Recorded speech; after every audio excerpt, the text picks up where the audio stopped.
하나님의 말씀 우리 히브리서 2장 우리 5절로 9절까지만 우리가 보도록 하겠습니다. 5절로 9절 다 같이 한 목소리로 읽도록 하겠습니다. 시작. 하나님이 우리가 말하는 바 장차 올 세상을 천사들에게 복종하게 하심이 아니니라. 그러나 누구인가 어디서에서 정언하여 이르되 사람이 무엇이기에 주께서 그를 생각하시며 인자가 무엇이기에 주께서 그를 돌보시나이까.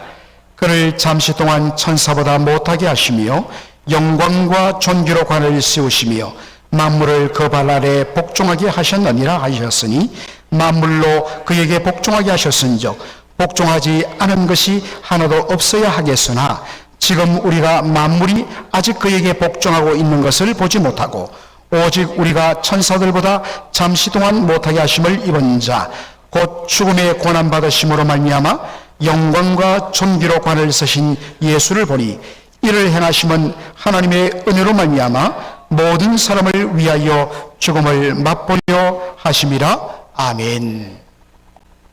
오늘 저는 영광과 존귀로 관을 서신 예수란 제목으로 말씀을 전하고자 합니다. 여러분, 우리가 히브리서 사실 참 쉬운 성경이 아닙니다. 당시 1세기 당시에 이 편지를 받는 히브리 크리스찬들, 즉 유대인 출신 그리스도인들은 그 배경이 유대교 배경이기 때문에 구약에 대하여서 이해가 탁월합니다. 그래서 그 말씀을 자유자재로 인용해서 이리저리 붙여도 그분들은 다 소화합니다. 그런데 우리는 2000년 지난 그리고 전혀 유대교적 구약적 배경이 없는 전혀 다른 문화 속에서 살아왔다가 예수를 믿은 저희들이기 때문에 특별히 이 히브리서와 같은 성경은 어렵습니다. 그래서 읽다가 넘어가고 그저 그냥 내 마음속에 와닿는 성경 몇 구절 가지고 아주 파편적으로 히브리서를 이해하다 보니까 히브리서 전체를 읽을 때 항상 마음속에 전체가 흘러내리는 그 은혜보다는 어떨 때는 자꾸만 막히는 그러한 부분들을 여러분이 느끼게 되는 거죠. 그래서 바로 여러분들이 히브리서를 저와 함께 배우고 공부하고 말씀을 보는 눈을 여러분이 열 필요가 있는 것입니다. 히브리서 저자는 1장에서 예수님과 그리고 천사를 비교합니다. 우리에게는 어떻게 예수님과 천사를 감히 비교해? 그렇죠. 그런데 1세기 당시에 유대인들은 천사를 하나님 다음으로 그렇게 높이면서 숭배했던 그러한 문화를 가지고 있었습니다. 그런 의미에서 사람의 몸을 입으시고 이 땅에 오신 예수 그리스도와 그 영적인 존재인 천사를 비교를 합니다. 그리고 성경을 통하여서 사람들이 그토록 숭배하고 높이던 천사와는 비교조차 불가할 정도로 위대하신 우리 주 예수 그리스도이심을 구약 성경을 인용하여서 1장에 촘촘히 그렇게 드러냅니다. 1장을 여러분들이 한 번도 빠지지 않고 거의 한 번도 빠지지 않고 히브리서 1장을 저와 함께 공부하신 분들은 그렇구나, 세상에 이러한 말씀이 여기에 담겨 있구나 라는 것을 배울 수 있었습니다. 그런데 오늘 본문 2장에 보면 다시 한 번 더 우리 주 예수 그리스도가 얼마나 영화로우신가, 글로리어스, 얼마나 위대하고 영광스러운 주님이신가를 다시 한 번 더 드러내는 작업을 하게 됩니다. 천사와 비교할 수 없을 정도로 그리스도께서 가지신 그 영광과 권세가 어떠함을 이렇게 소개합니다. 히브리서 2장 5절 말씀입니다. 2장 5절 말씀에 하나님이 우리가 말하는 바 장차 올 세상을 천사들에게 복종하게 하심이 아니니라. 그냥 읽다 보면 이게 무슨 말인가 싶어요. 그냥 넘어갑니다. 하나님께서는 장차 올 세상을 천사들에게 복종하게 하신 일이 없다라고 이야기하고 있습니다. 여러분, 왜 이야기를 했을까요? 왜 하나님께서 장차 올 이 세상을 천사들에게 복종하게 하신 일이 없다라고 이렇게 말했을까요? 그것은 이러한 질문을 우리에게 유도하는 것입니다. 그렇다면 천사 말고 앞으로 장차 올 세상을 그렇다면 누구에게 복종시키게 할 것인가? 라는 그러한 유도성 질문인 것입니다. 자연스럽게 나오는 대답은 바로 장차 올 세상이 하나님의 아들 예수 그리스도에게 온전히 무릎 꿇고 복종하게 하는 것, 이것이 하나님께서 계획하신 일이다라는 말입니다. 여러분, 여기 장차 올 세상은 어떤 세상일까요? 우리 주 예수 그리스도 이 땅에 다시 오시는 그날, 이 땅의 모든 불의와 모든 악한 세력과 그리고 그 모든 악의 배후에 있는 악한 영 마귀 사탄을 온전히 그의 의로운 심판으로 짓밟고 진멸하시고 온전히 다시는 어두움이 없고 하나님의 영광의 빛이 찬란하며 하나님의 의와 하나님의 사랑으로 다스리시는 새하늘과 새 땅, 이것이 뭐냐? 장차 올 세상입니다. 여러분, 장차 올 세상 천국은 그저 아무런 문제 없고 거기에는 온전히 편안함이 있고 행복만이 가득한, 물론 결과적으로 그렇습니다. 그러나 이 장차 올 하나님의 나라의 핵심은 뭐냐? 우리 주님의 의와 사랑의 통치가 온전히 이루어진다는 것입니다.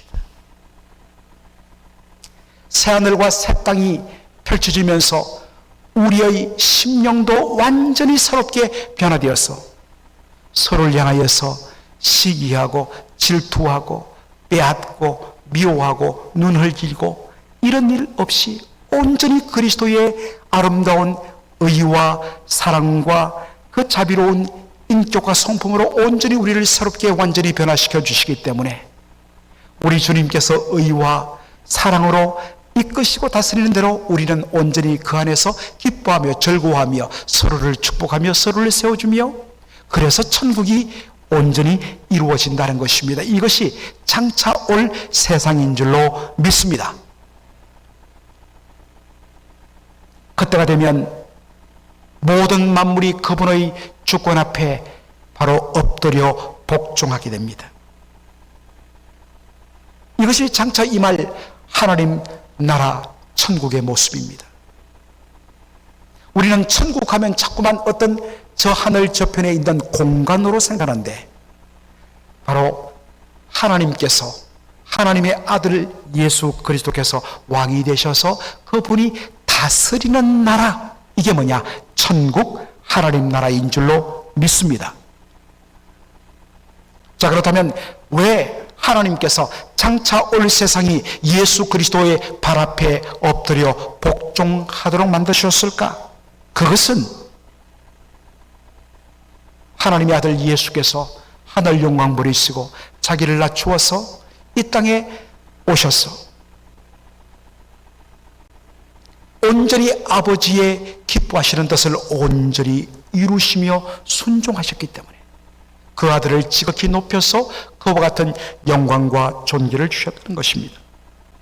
바로 이것을 드러내기 위하여 히브리서 저자는 시편 8편을 인용합니다. 아까도 우리가 시편 8편을 불렀습니다만, 여호와 우리 주여 주의 이름이 어찌 그리 아름다운지요. 1992년 신학교에 입학을 했는데, 대학 졸업하고 군대 제대하고 대학 졸업하고 그 다음에 신학교 1학년에 입학을 했는데, 참 그때는 가을이었습니다. 9월 말 정도에 참 가을 아름다운 저녁에 달이 떠오르는데, 우리 동기 전도사님이 너무 좋은 찬양이 있다고, 그 당시에는 카세트 테이프로 그렇게 이 뭡니까? 소니 카세트 리코더 딱 틀어주는데 눈물이 왈칵 쏟더라고요. 여호와 우리 주여, 주의 이름이 어찌 그리 아름다운지요, 어찌 그리 아름다운지요. 주의 손가락으로 베풀어 두신 하늘을, 주가 베풀어 두신 달과 별을 내가 보니 그 놀라운 하나님께서 천지만물을 창조하시면서 하늘에 만들어 두신 해와 달과 별들, 그 어마어마한 창조물을 바라보는데 그것과 비교해서 너무나도 초라해 보이는 한 점에 불과한 이 땅에 발을 딛고 있는 자신, 비교도 안 되는데 뭐라고 이야기합니까? 사람이 무엇이간데. 객관적으로 보면 주님이 베풀어 두신 하늘의 해와 달과 별들을 비해서는 너무나도 보잘것없는 우리 인생인데 어찌하여 주께서 우리 인생을 향하여 하나님 그토록 생각하시며 인자가 무엇이간데 저를 권고하십니까? 이 벅찬 찬양을 다윗이 하나님 앞에 올려드리고 있는 것입니다. 1차적으로 시편 8편은 하나님의 형상으로 지음받은 우리 인생의 아름다움을 노래합니다. 제가 시편 8편으로 조만간 한번 설교할 거예요. 다윗은 하나님께서 우리 인생을 얼마나 소중히 여기시고 귀히 여기시는지를 깨닫고 감격하여서 찬양을 합니다. 시편 8편 4편에 사람이 무엇이기에 주께서 그를 생각하시며 인자가 무엇이기에 주께서 그를 돌보시나이까. 여러분, 여기에 생각하다, 우리 사람이 무엇이기에 주께서 저를 생각하십니까? 여러분, 이 생각이란 것, 늘 나의 마음과 눈길이 가는 것, 이것이 생각입니다. 어디를 가든지 오직 그 한 존재만 늘 마음에 품고 거기에 온 마음이 다가 있는 것. 가끔씩 제가 유행가 가사를 한 번씩 여러분에게 소개를 해드립니다. 여러분, 아마도 1980년대 초반일 것으로 알고 있는데 라디오를 들었는데 완전히 투박한 이 부산 사투리를 쓰는 어떤 한 약간 중년의 가수가, 처음 듣는 가수인데 무명 가수라는데 안전하 서나 당신 생각 부르는데 와, 너무 좋은 거예요. 그 다음에 봉선아 연정 이렇게 하면서 현철 씨였어요. 현철 씨 정말 그 찬양이 아니죠. 그 노래 언제나 서나 당신 생각. 그럴 때 있었죠, 권사님. 지금은 이제 막 봐도 막 미워 죽겠고 그렇지만 그때 참 우리 건진 씨 처음 만났을 때 언제나 서나 당신 생각. 근데 쏘갔죠.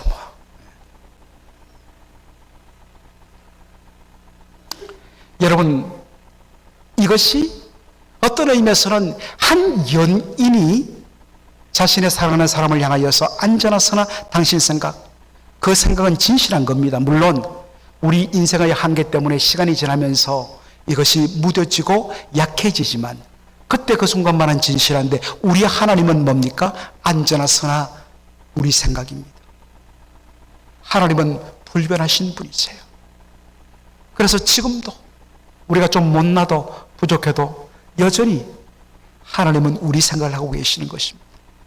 그래서 스바냐 3장 17절에 정말 하나님께서 우리를 사랑해서 그저 가만히 있지 못해갖고 기쁨을 이기지 못하고 너 때문에 내가 너무 즐겁다, 이 하나님의 마음을 표현하는 것입니다. 그리고 시편 8편 5절에 이렇게 말합니다. 그를 하나님보다 조금 못하게 하시고 영화와 존귀로 관을 씌우셨나이다. 여러분, 여기에 시편 8편 5절의 9절입니다. 그런데 이 말씀을 인용한 히브리서 2장 7절은 어떻게 읽느냐? 그를 잠시 동안 뭐보다 못하게 하시며 천사보다 못하게 하시며 영광과 존귀로 관을 씌우시며, 우리는 이때 혼란스럽습니다. 분명 시편 8편 5절에는 다윗이 하나님보다 조금 못하게 하시다 했는데, 왜 이것을 인용한 히브리서 저자는 천사보다 조금 못하게 하셨다라고 했는가? 여러분, 이유가 있습니다. 히브리서 저자는 구약을 인용할 때 뭘 썼다고 그랬죠?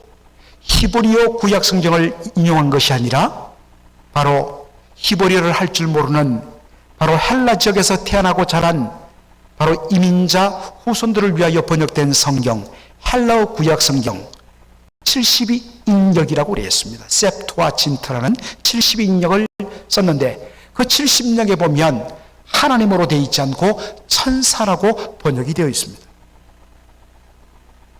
그러면 어떻게 된 것이냐?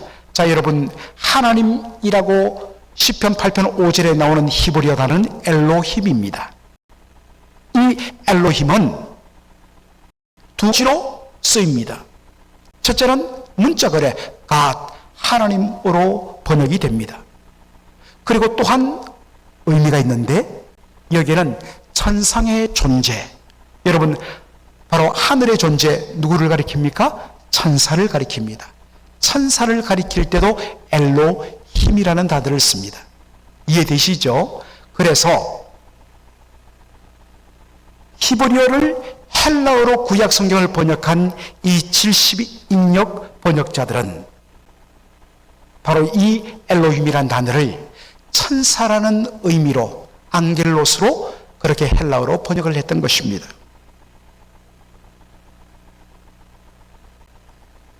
여러분, 1차적으로 시편 8편의 경우를 보면 우리는 하나님으로 번역하는 것이 좋고, 히브리서 2장의 말씀을 통해서 보면 천사라는 번역으로 보는 것이 더 좋습니다. 이건 나중에 우리가 조금 더 보겠는데요. 자, 먼저 시편 8편 5절에 하나님이란 단어를 그대로 받았어. 그를 바로 우리 인생을 누구보다 조금 못하게 하셨다고요? 하나님보다 조금 못하게 만드셨다라는 것입니다. 그런데 여러분, 여기 조금 못하게라는 이 말은 정확하게 번역하면 별로 차이가 없다라는 뜻입니다. 여러분, 이것이 말이 됩니까? 객관적으로 창조주 주님과 그가 만드신 피조물은, 이것은 도무지 비교할 수 없는 격차가 나는 존재들입니다. 그런데 그 하나님께서 당신의 형상으로 지음받은 우리 피조물인 우리 인생을 향하여 뭡니까? 너는 나와 별 차이가 없다. 사실은 어마어마한 차이가 나는데도 하나님께서 우리를 그만큼 높여주시고 존귀하게 받아주신다는 뜻입니다. 그 다음에 뭐로 씌우셨다고요? 영화와 존귀로 관을 씌우셨나이다. 여러분, 여기에 영화와 존귀란 이 단어, 이것은 구약성경에서 오직 누구에게만 쓰이느냐?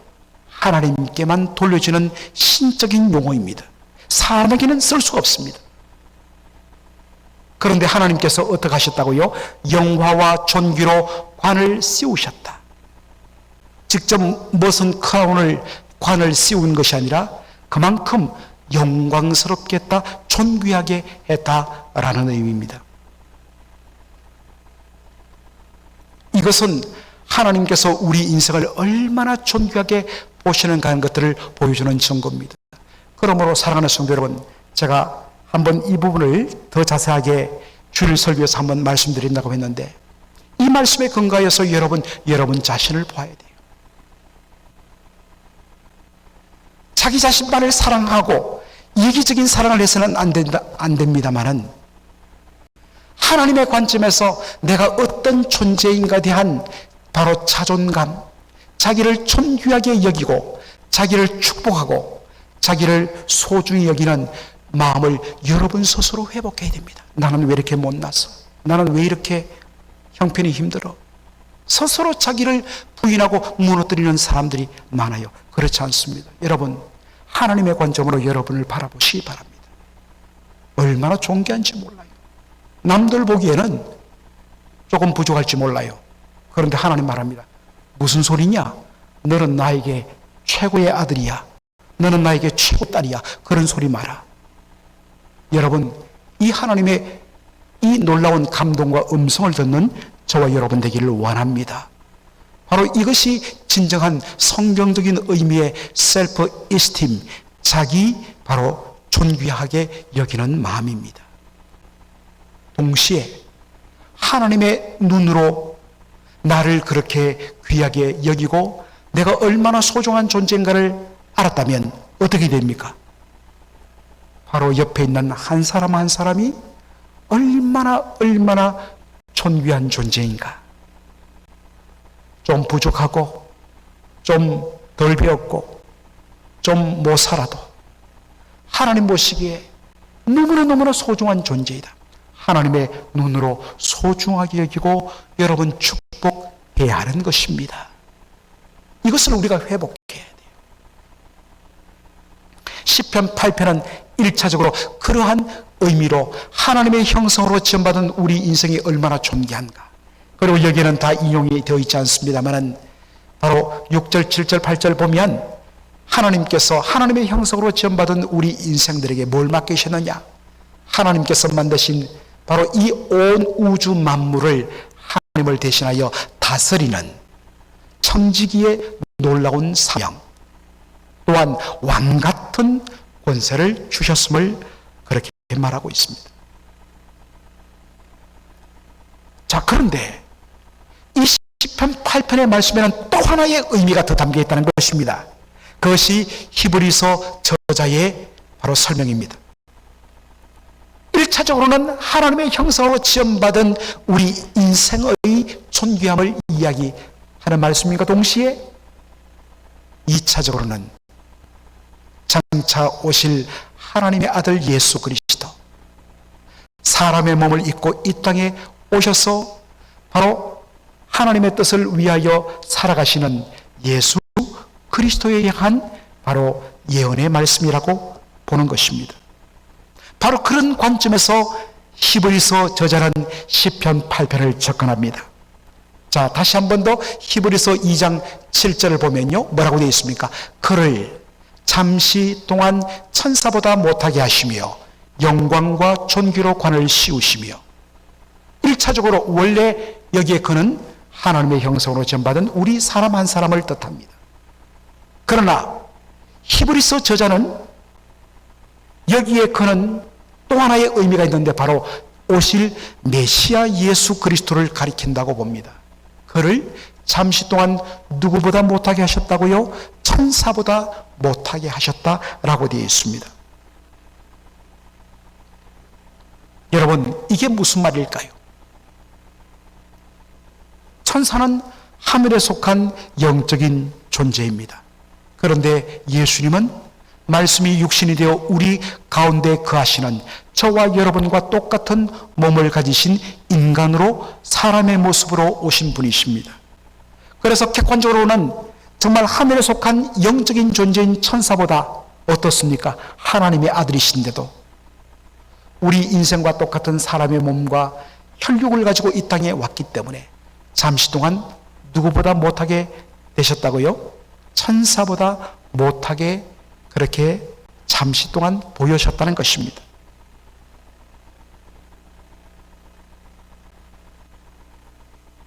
그리고 그에게 어떤 일이 일어났는가? 천사보다 잠시 못하게 하시고 9절 말씀. 이를 행하시면 하나님의 은혜로 말미암아 모든 사람을 위하여 죽음을 맛보려 하심이라.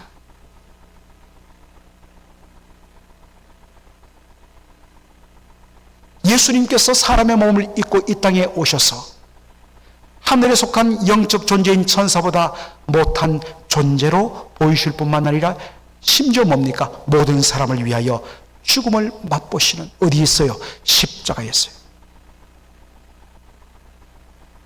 그런데 어떤 일이 일어났습니까? 천사보다 조금 못하게 되신 그리스도에게 어떤 일이 일어났느냐? 하나님께서 그 예수를 영광과 존귀로 관을 씌우셨다라고 말합니다. 왜 그러셨는가? 왜 하나님께서 이 예수를 영광과 존귀로 관을 씌우셨는가? 그것은 그가 모든 사람을 위하여 스스로 죽음을 맛보셨기 때문입니다. 예수님은 원래 성부 하나님과 근본 동등한 본체셨습니다. 성부 하나님과 신적인 영광과 본질이 있어서 동등하신 하나님이셨습니다. 그러나 동등됨을 취할 것으로 여기지 아니하시고 자기를 온전히 비워서 우리와 똑같은 종의 형체를 입고 사람의 모습으로 이 땅에 오셨을 뿐만 아니라 십자가에 죽기까지 자기를 낮추시고 복종하셨다 했습니다. 여러분 이야기하지만 십자가는 하나님께 버림받고 저주받음의 상징입니다. 하나님의 아들인데, 근본 하나님의 아들인데, 하나님의 아들이 하나님께 저주받고 버림받음의 상징인 십자가에 달려 죽는 것, 이것만큼 수치스러운 일은 없었습니다. 그러나 아버지 하나님의 뜻을 이루기 위하여, 아버지의 뜻이 뭡니까? 우리 죄인들을 구원하시는 일입니다. 그런데 우리 죄인들은 하나님 앞에 범죄하여 하나님의 영광에 이를 수가 없었습니다. 죄의 문제를 어떻게 해야 되느냐? 죄의 사망인 것입니다. 그래서 예수님이 우리에게 놓여진 그 모든 사망의 짐을, 죄의 값을 예수님이 대신 짊어지시고 우리 대신 그 모든 죄와 저주를 다 담당하신 것입니다. 이것이 예수님의 십자가였습니다. 바로 그렇게 잠깐 동안 천사보다 못하게 보이시면서 죽기까지 복종하신 그 예수를 하나님께서 지극히 높이셨다 했습니다. 그리고 그에게 영광과 존귀로 관을 씌우시며 만물을 그 발 앞에 복종하게 하셨다고 했습니다. 그러므로 지금 천상에 계신 하나님 우편 보좌에 계시는 예수 그리스도, 그분께는 원리적으로 모든 만물이 그 발 앞에 무릎을 꿇는 것이, 그분의 주권의 다스림을 받고 그분의 통치를 받는 것이 마땅히 있어야 마땅합니다. 그런데 현실은 어떻습니까? 히브리서 2장 8절의 말씀입니다. 만물을 그 발 아래 복종하게 하셨느니라. 하였으니 만물로 그에게 복종하게 하셨은즉 복종하지 않은 것이 하나도 없어야 하겠으나 당연히 그래야 되죠. 그런데 현실은 어떻습니까? 지금 우리가 만물이 아직 그에게 복종하고 있는 것을 보지 못하고 있다라고 말합니다. 그렇죠. 여전히 이 세상은 온갖 악과 부조리와 미움과 다툼과 전쟁으로 분노로 가득 차 있고, 그래서 의로우신 주님의 다스림에 온전히 복종하지 못하는 세상이 현재 되고 있어요. 심지어는 예수 믿고 구원받고 하나님의 놀라운 은혜를 받고 하나님의 자녀가 되고 하나님의 백성이 된 우리조차도 어떻습니까? 적어도 우리는 속 썩이지 않고 온전히 주님의 다스림에 순복해야 되는데 우리도 여전히 속 썩이고 여전히 불완전하고 여전히 못난 우리의 모습임을 우리 스스로도 보게 됩니다. 바로 이것이 오늘 저와 여러분 그리고 이 세상의 현실이다라고 성경은 말합니다. 이것을 조금 신학적으로 고상하게 말하면 이렇게 표현할 수 있습니다. Already but not yet. 이미 예수님의 주권과 다스림은 시작되고 하나님 나라는 시작되었지만 but not yet. 아직 온전히 완성되지는 않았다. 이 사이에 있다 보니까 구원 받았는데 하나님의 백성이 되었는데 여전히 어떻습니까? 우리의 삶 속에서는 부조리가 발견되고 모순이 발견되고 마땅히 순종해야 된다고 알면서도 그렇지 못하고 주의 뜻과는 반대로 살아가는 우리의 못난 모습을 보게 되는 것입니다.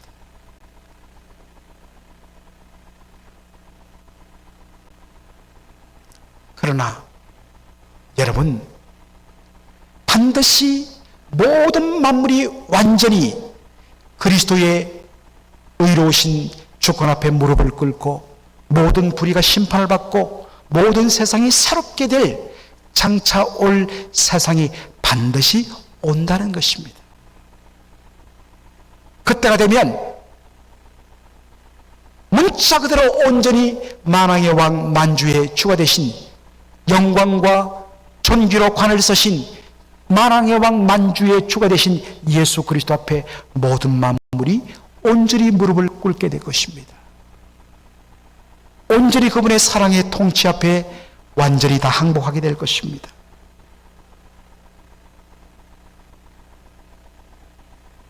그러므로 이 땅을 살아가는 우리 성도들은 늘 두 가지의 갈등 속에 담겨 있습니다.